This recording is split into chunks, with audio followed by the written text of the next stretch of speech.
pero ya estamos comunicados con el periodista Sebastián Salgado. Con él vamos a conversar un rato sobre el tema del genocidio en Palestina y con toda la problemática del Medio Oriente. Esta es la primera vez que hablamos, así que muchas gracias por atendernos. Muy buenas noches, Sebastián. La profesora Silvia Valdés y quien te habla te saludan. Muchas gracias por el contacto. ¿Cómo estás, Manuel? Bueno, un gusto charlar con ustedes, con Silvia y con toda la gente que nos escucha. Bueno, el gusto es nuestro. Sabemos que sos corresponsal de guerra, conocemos alguna historia tuya por Alberto Más, que anduviste en el Donbass y todos esos lugares. Así que, bueno, si querés empezamos por el tema Palestina, si te parece bien. Claro.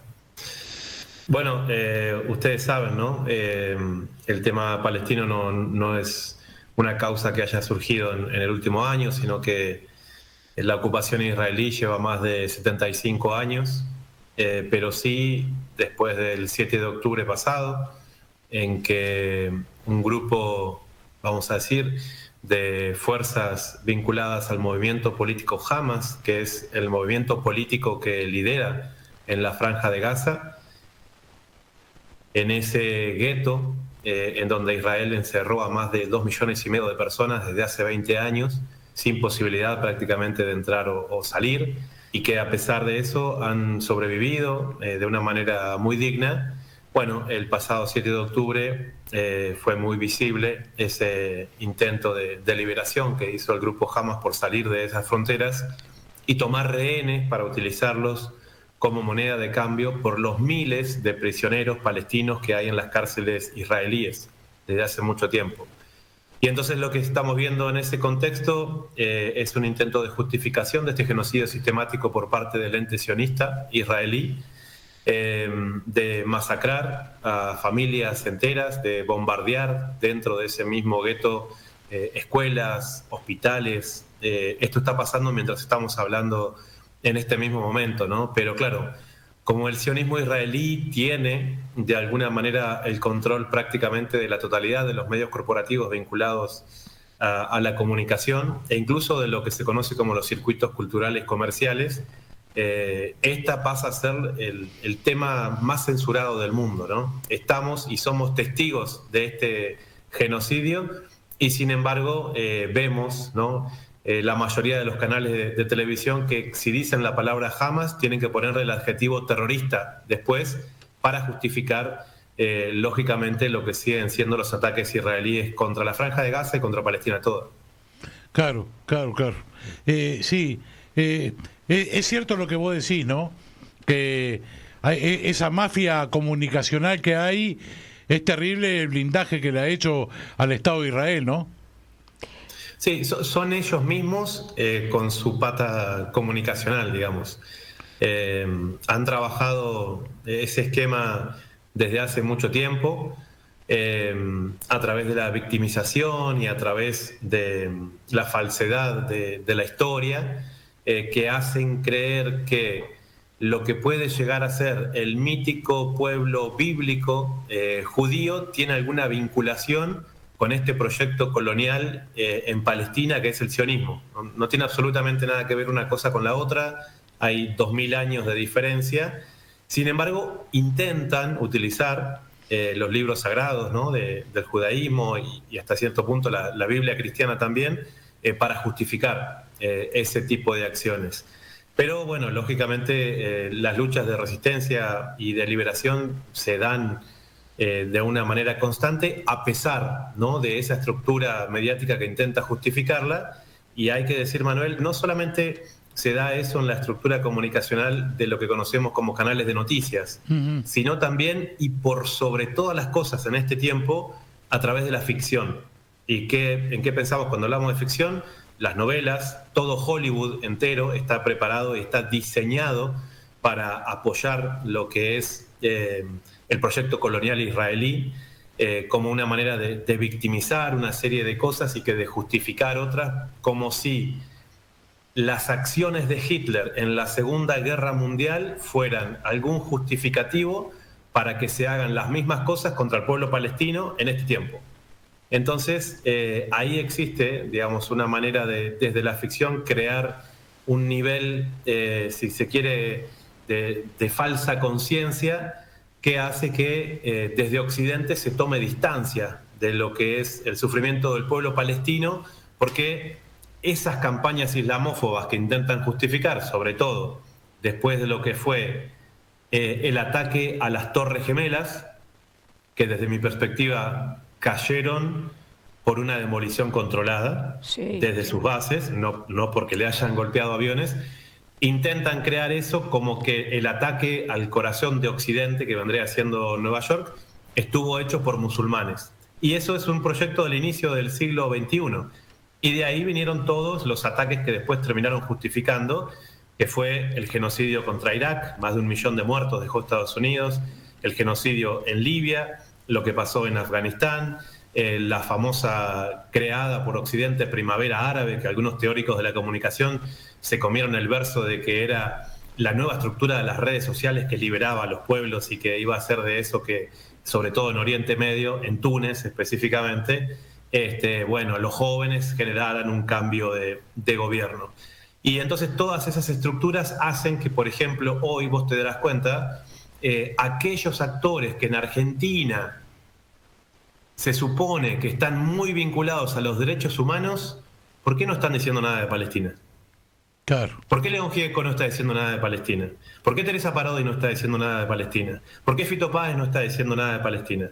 Yo te voy a decir, todos y cada uno de ellos fueron a tocar por dinero a Israel. Entonces, o vos entrás dentro de ese circuito comercial y los más apetecibles para Israel son justamente los que le cantan a los derechos humanos, ¿sí? Claro. Perdón si desencanto a alguno que le guste mucho esta música, a mí la música me encanta, los músicos me parecen unos hipócritas y por eso están callados y por eso son parte desde la estructura cultural de la justificación de este genocidio contra el pueblo palestino. Claro. Valdés. Hiciste alusión recién al tema de las Torres Gemelas, que fue claramente un autoatentado.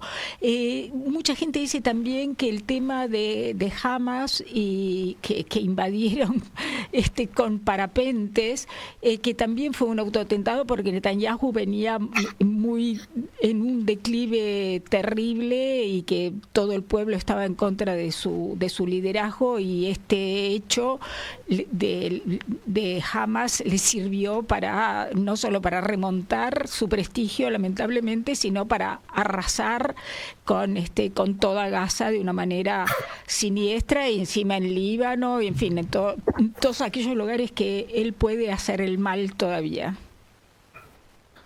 Mira, es un tema que todavía genera mucho debate. Yo te voy a decir, después de estudiarlo bastante, qué es lo que pienso. Confío en que los hechos del 7 de octubre, perdón, saben cómo es el invierno, de que los hechos del 7 de octubre fueron reales, ¿sí? Sin embargo, hay que entender que los servicios de inteligencia israelí son muy efectivos y tienen infiltrados en todo Oriente Medio. Incluso, por ejemplo, dentro de Irán, por eso ellos pueden hacer tantos atentados terroristas dentro de Irán. Claro. En ese sentido, mi percepción es que efectivamente el gobierno de Netanyahu tenía la información. Esto lo dijo claramente el gobierno egipcio de Al-Sisi, que es de alguna manera uno de los aliados regionales, muy lamentablemente, ¿no? Después de ser el país del gran Gamal Abdel Nasser, ese gran panafricanista, ese gran líder árabe del norte de África, que como ustedes saben, la Franja de Gaza tiene la puerta de Rafah sobre Egipto. Egipto dijo, señores, nosotros les habíamos avisado de que se venía algo unas semanas antes o una semana después, e incluso bajo ese aviso, el gobierno israelí de todas maneras decidió hacer esa famosa fiesta electrónica internacional, lo cual significa que había gente de todo el mundo en esa madrugada. Esas cosas no son casuales, porque ante el menor indicio de que puede haber un acto de esas características, la primera cosa que hace el gobierno es o suspenderla o cambiarla de lugar. Sin embargo, ahí la dejaron porque iba a ser muy notable el hecho de que hubiera víctimas que generaran la sensibilidad en todo el mundo, porque había personas prácticamente de todo el planeta en esa fiesta electrónica de madrugada. Así que lo que yo interpreto es que el movimiento de liberación fue real, pero el gobierno israelí ya tenía la información y lo usó a favor. Tanto es así que la mayoría de las víctimas de ese mismo día fueron causadas por ametrallamientos desde helicópteros israelíes. Y si querés te lo repito, la mayoría de las víctimas mortales del día 7 de octubre fueron causadas por ametrallamientos desde helicópteros israelíes.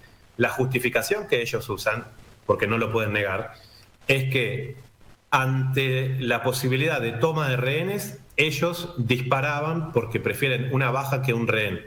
El rehén es lo que después a los movimientos de resistencia islámica dentro de la Franja de Gaza les puede dar una moneda de cambio para decir liberen a nuestros presos políticos dentro de las cárceles israelíes y nosotros liberamos estos.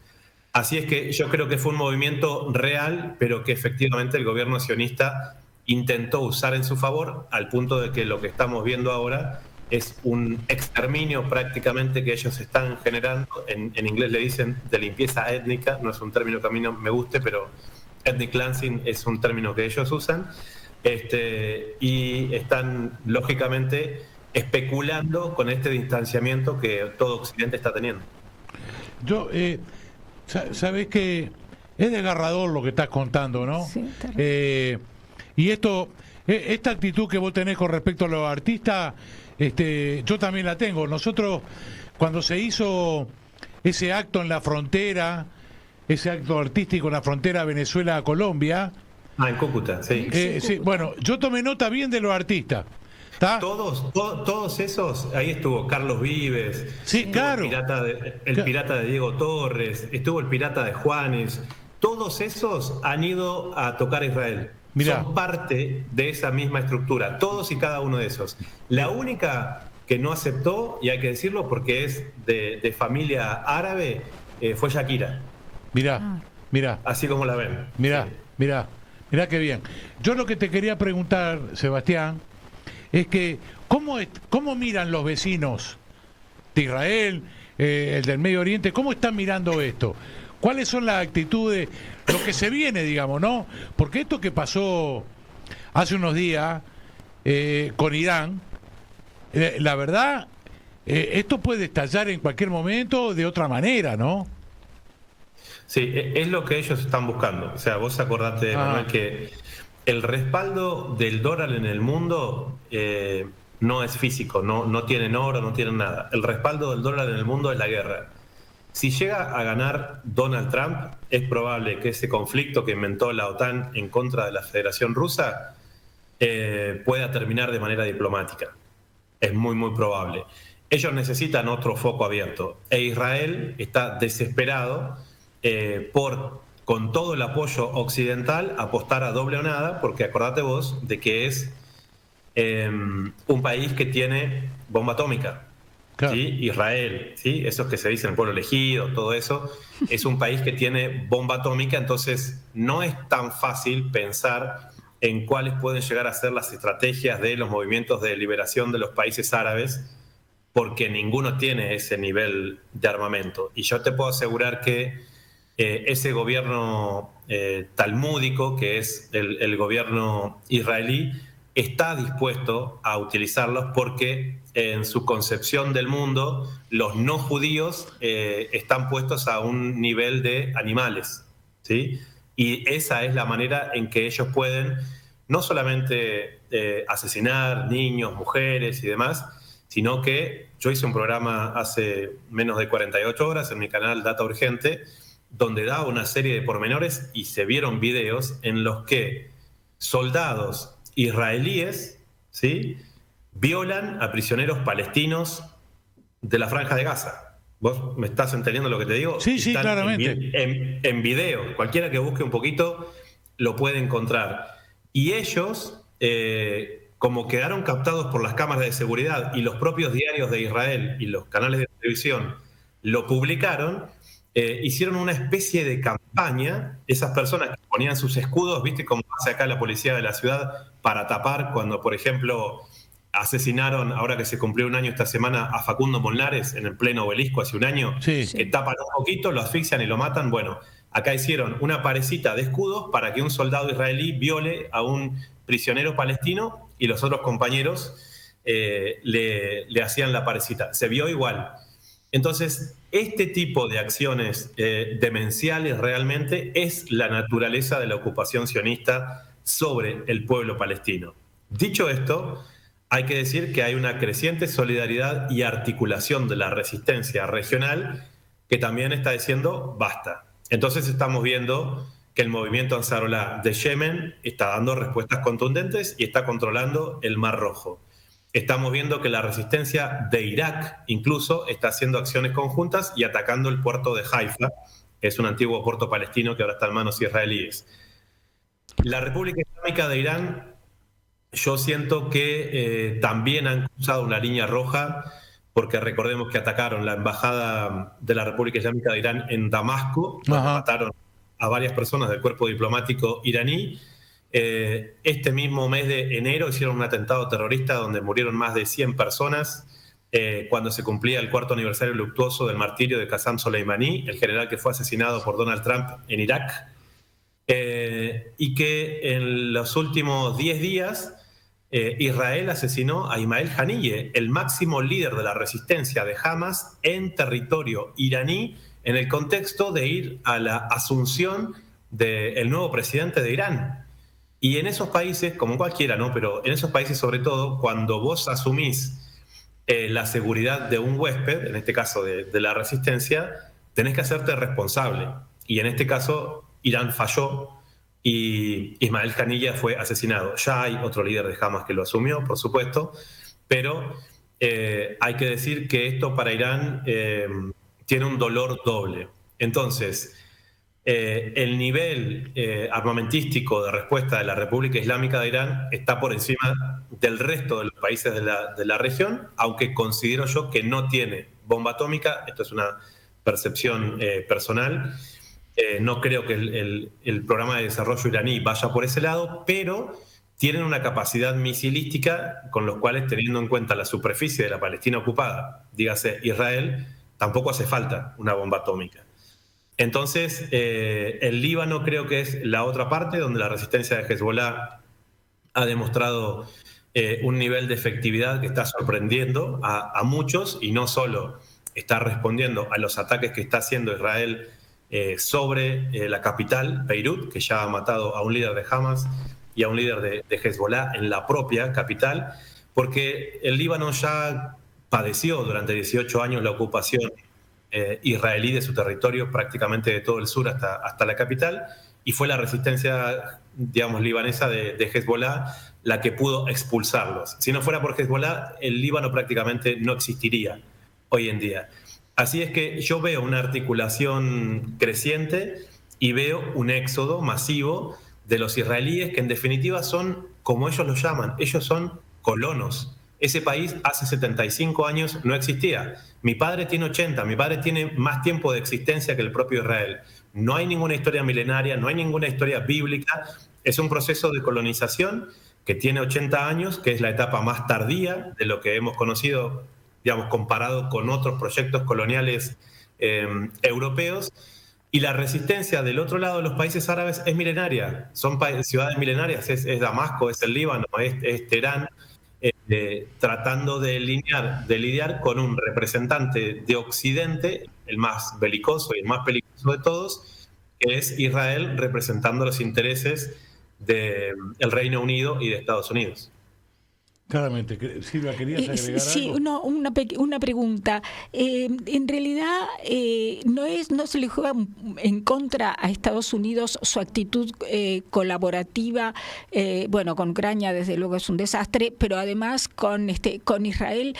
Kirby dijo que Israel todavía no había cruzado la línea roja, por eso le iban a seguir mandando dólares, millones de dólares, miles de millones de dólares.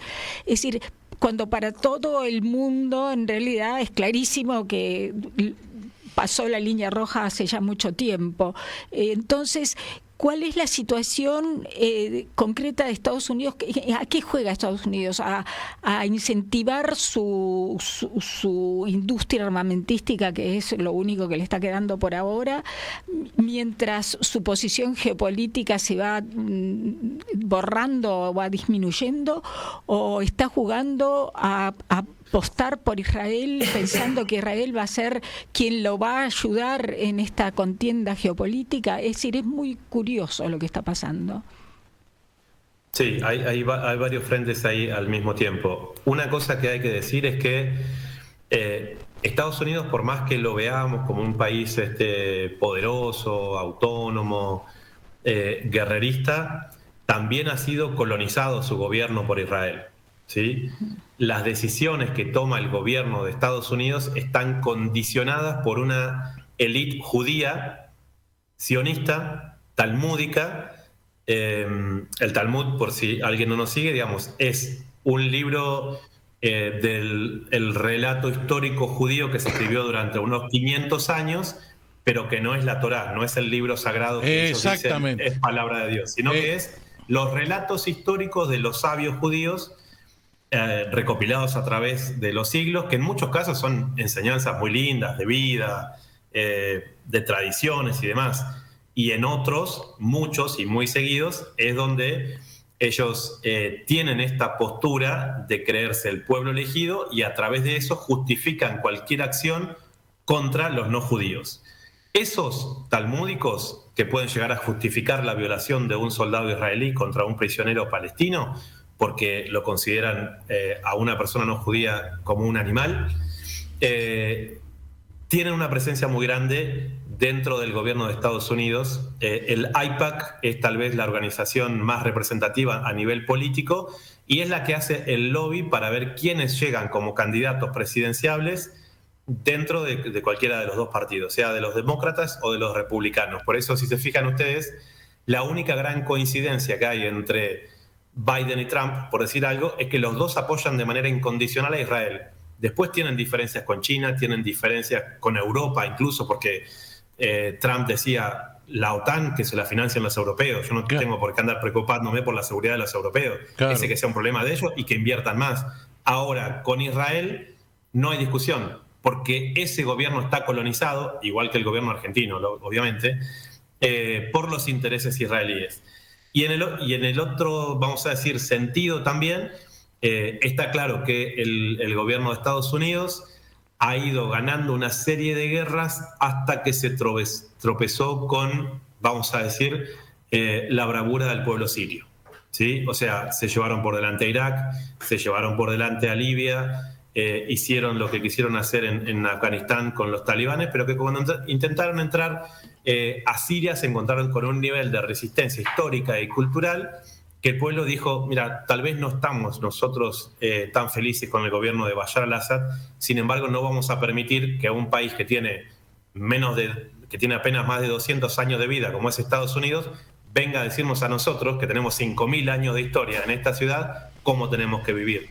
Y ese pueblo con conciencia, que es el pueblo sirio, que sí necesitó ayuda de la Federación Rusa a nivel militar, que sí necesitó ayuda de la República Islámica de Irán a nivel militar, dijo hasta acá. Y ahí los Estados Unidos se dieron cuenta de que su poder no era tan grande como ellos creían. La estrategia es otra vez lo que hablábamos antes con las Torres Gemelas, crear grupos terroristas para hacerlos pasar por musulmanes, como es ISIS, Daesh, el Frente al-Nusra o cualquier disfraz de los que ellos tienen, para desestabilizar esos países, generar muertos y generar terror.